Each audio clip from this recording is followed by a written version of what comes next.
گلگت، کوئٹہ، زیارت، چمن، پشین باغ، چلاس، بابوسر ٹاپ اور مری سمیت دیگر علاقوں میں سفیدی چھا گئی۔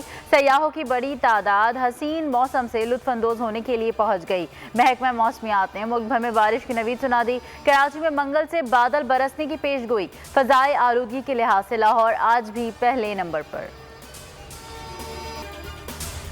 ملک میں کورونا کیسز میں پھر اضافہ، 8 افراد جاں بحق، 594 نئے کیسز رپورٹ ہوئے، شرح 1.30% رہی۔ جاں بحق افراد کی تعداد 28,941 ہو گئی۔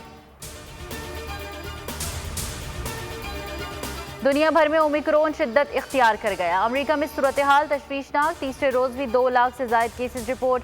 فرانس، اٹلی اور برطانیہ میں بھی کیسز بڑھنے لگے۔ اسرائیل میں نئے ویرینٹ فلورونا کی دریافت۔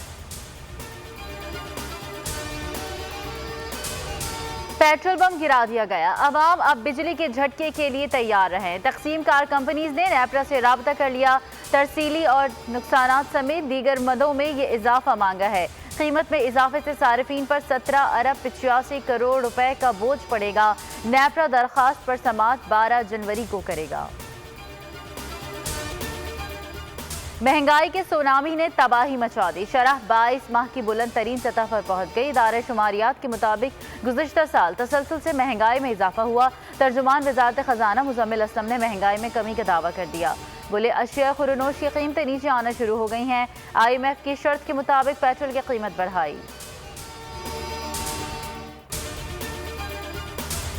اٹک میں پولیس کی کارروائی، 2 روز پہلے اغوا ہونے والا 1.5 سالہ بچہ بحفاظت بازیاب، 2 ملزمان بھی گرفتار۔ بچے کو خوشاب کے علاقے بڈالی سے 10 کروڑ تاوان کے بدلے اغوا کیا گیا۔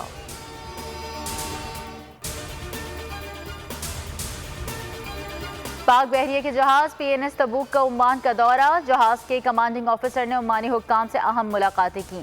ترجمان پاک بحریہ کے مطابق مقصد دونوں ممالک کے مابین تعلقات کو مزید فروغ دینا ہے۔